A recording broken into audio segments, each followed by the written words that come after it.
Azatlygyň hökümetdäki seçmesi 27-nji ýylyna etrap häkimliginden boşadylan Bagtyar Bäşekowyň jogapkärçiligi çekilendigini we şu aralykda deriňelip suw seljerişliginden soň 1-nji gün 22 ýyl azatlykdan mahrum edilendigini habar berýär.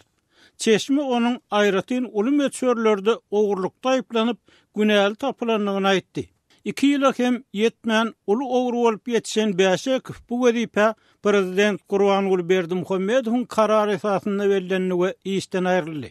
Türkmen mediýasy öňkü häkimiň soňky galy barada häzirçenli hiç bir maglumat bermedi.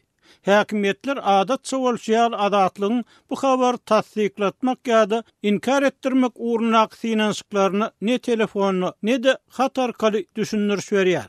Bagtyar Bäşekow Aşgabat şäheriniň berkararlyk etrawynyň häkim wezipesine 2018-nji ýylyň ýanwaryny Nowatdaky uly kadr çalışmalarynyň çägine berillenini, Türkmenistanyny jogapkär wezipelere bellemek we wezipeden boşatmak prezidentiň karary esasynda amala asyrylýar we wezipe borçlaryny talaba laýyk ýerine ýetirmedik emellarlaryň ýerine bellenýän täze başlyklaryň haýsy hyzmatlar üçin saýlanyp alnanlygy ýa-da soňra haýsy anyk günäler üçin işden boşatylýanlygy köplenç jemgyýetçiligi doly aýan bolmaýar. Bäşekowyň wezipesinden boşatylmagyny prezidentiň gol çeken buýrugyny tasdiklanmagyna görä işde goýberen düýpli kemçilikler sebäp boldy. Bu düýpli kemçilikler ne buýrukda, ne de TDH-nyň habarlaryna anyklaşdyryldy.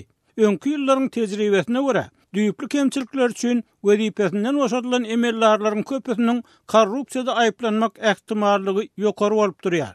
Ýöne olaryň ählisi suç jogapkärçiligine çekilmeýär. Synçylar bu ýagdaý kanunyň hemmeler üçin deň ulanylmalygy ýa-da dürli ýagdaýlaryň kanunyň hökmüne wanlygyna islenlik ýagdaýda täsir ýetirmek mümkinçiligi bilen düşünýärler.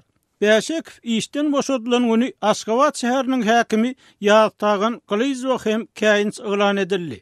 TDH onuň wezipe borçlaryny talaba laýyk ýerine ýetirmän şäher awadanlaşdyrmak işleriniň gidişini gözegçiligi gowşadanlygyny aýdýar. Adatça bolýaly Bäşekowyň wezipesini ýerine ýetirmek onuň ornunahar bolup işlän Toýly Ataýewiň üstüne ýüklenildi. Halkara hukuk toparlar Türkmenistanyň suwtlaryň garaşsyz därligini, suw seljermeleriniň açyk we adalatly geçirilmeýänligini, şol wagtda polisiýa, prokuratura, howpsuzlyk işgärleriniň adamlary gorkuzmak, gynamak we basyş görkezmek bilen öz isleýän islenlik görkezmelerini alýanlyklaryny aýdýarlar. Türkmenistanyň baş kanuny adamyň ödüne, ýakynlaryna garşy beren görkezmesiniň kanuny güýjüniň ýokdugyny aýdýar. Emma hakykat ýönünde bu görkezmeler raýatyň azatlykdan mahrum edilmegine sebäp bolýar. Olarky tutsaglaryň köpüsiniň tasdiklamagyna görä Türkmenistanyny tutsak edilen we aýyp bildirilen adamlardan odaly ýüklenilýän ýa ýöňkelýän günäni akyrokdan boýun almak we tob etmek talap edilýär. Aklawçylaryň öz müşterileriniň işiniň adalatly seljerilmegini kazanmak mümkinçiligi ören çäkli we olar öz işleri boýunça metduatda düşünürüş bermekden saklanýarlar. Ikinci tarapdan Türkmenistanyny wezipeli adamlaryň işden aýrylmagy we uly meçhörlerde ogurlukda aýplanmagy adaty zat bolup käte olaryň türmäge basylmagy, mediada utandyrylmagy bilen utgoşýar we derrew ýatdan çykarylýar. Yerli synçylaryň odalky emellarlaryň bir näçesiniň adatlygy anonimlik şertinde gurrun bermeklerine görä wezipeli adamlaryň ogurluk etmekleri köplenç olaryň bu wezipe pul berip geçmekleri bilen bagly bolup, olar ornularyny täze adam tapylanyny işden boşatylýar.